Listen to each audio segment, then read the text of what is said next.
ब्रेकनंतर आपल्या सगळ्यांचं पुन्हा एकदा स्वागत। ब्रेकिंग न्यूज आता आपण बघणार आहोत। आज आणि उद्या औरंगाबादमध्ये 100% लॉकडाऊन आहे, त्यामुळे शहरातले रस्त्यांवर शुकशुकाट दिसतोय। सोमवारपासून पुढील आठवडाही अंशतः लॉकडाऊन असणार आहे। रात्री 9 ते सकाळी 7 पर्यंत हा लॉकडाऊन असेल। गुरुवारी औरंगाबादमध्ये 902 नवे रुग्ण आढळले होते, तर शुक्रवारी हा आकडा 650 इतका होता। औरंगाबादमधल्या याच सध्या स्थितीवरची अधिक माहिती आपण जाणून घेणार आहोत। आपल्या सोबत आपले प्रतिनिधी सिद्धार्थ गोदाम आहेत सध्या। सिद्धार्थ, औरंगाबादमध्ये आज आणि उद्या 100% लॉकडाऊन असेल। आता जवळपास सकाळचे 9:30 वाजत आलेले आहेत। काय नेमकं दृश्य दिसतंय औरंगाबादच्या रस्त्यांवर? 100% लॉकडाऊन आहे आणि लोकांनीही त्याला सहकार्य द्यायचं ठरवलेलं आहे।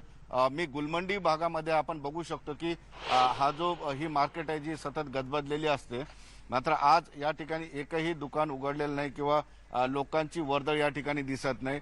8 दिवसातून फक्त शनिवार आणि रविवार हे 2 दिवस आहे 100% लॉकडाऊन असणार आहे। मी जसं तुम्ही सांगितलंय तसं मागच्या काल 24 तासामध्ये 650 रुग्ण आढळले। त्या आदल्या दिवशी जवळपास 902 रुग्ण होते। म्हणजे रुग्ण झपाट्याने वाढतात। मागच्या महिन्यामध्ये रुग्ण 25 ते 30 दरवर्षी होते, मात्र आता याच तारखेला एक महिन्यानंतर बरोबर आपण बघतो की 900चा आकडा या ठिकाणी पार केलेला आहे। जवळपास 5 ते 6 लोक दररोज आपला जीव गमावत आहेत। एकंदरीतच काय तर आकडा झपाट्याने वाढतोय, त्यामुळं जो आहे शनिवार आणि रविवार हे 48 तास 100% लॉकडाऊन आहे। आणि आज आठवड्याचा शनिवार आहे आणि लॉकडाऊनचा पहिला शनिवार आहे, त्यामुळं लोकही रस्त्यावर दिसत आहेत। लोकांनी सहकार्य करायचं ठरवलंय, मात्र हे सहकार्य आता खूप उशीर होते, कारण लोकांनी नियम पाळले नाही किंवा ज्या सूचना दिल्या त्या पद्धतीने वागले नाही, म्हणून हा आकडा मोठा झालेला आहे। मात्र आता औरंगाबादकर स्वतःहून हे नियम पाळतील अशी अपेक्षा करूया। अच्छा, बिलकुल सिद्धार्थ, आणि आपण बघतो की एकीकडे आज आणि उद्या म्हणजे वीकेंडला कंप्लीट लॉकडाऊन असणार आहे, तर सोमवारपासून आपण बघितलं तर अंशतः लॉकडाऊन असेल आठवडाभर।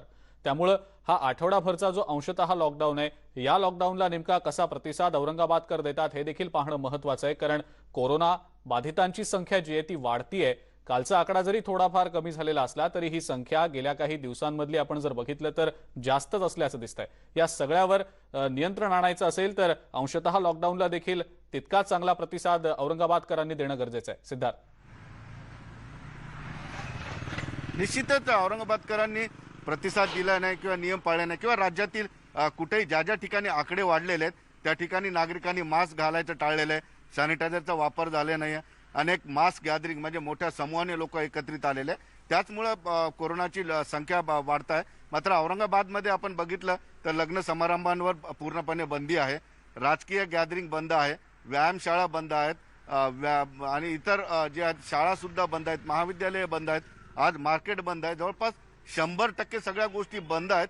मात्र या 2 दिवसामुळं किती फरक पडतो हे सोमवारच्या टेस्टिंग नंतर कळेल। मात्र टेस्टिंग वाढवल्यामुळं पॉझिटिव्हचाही आकडा जो आहे वाढतो आहे आणि एकंदरीतच अंशतः लॉकडाऊन झालं तसं महानगरपालिकेचे आयुक्त असतील, पोलीस आयुक्त असतील, जिल्हाधिकारी असतील, हे स्वतः रस्त्यावर उतरत आहेत। दररोज काही ना काही ठिकाणी कोणत्या ना कोणत्या ठिकाणी जाऊन कारवाई करतात, त्यामुळे नागरिकांमध्ये एक थोडासा वचक प्रशासनाचा निर्माण झाल्याचं दिसतंय। बिलकुल सिद्धार्थ, धन्यवाद। सविस्तर माहिती आपण दिलीत त्याबद्दल।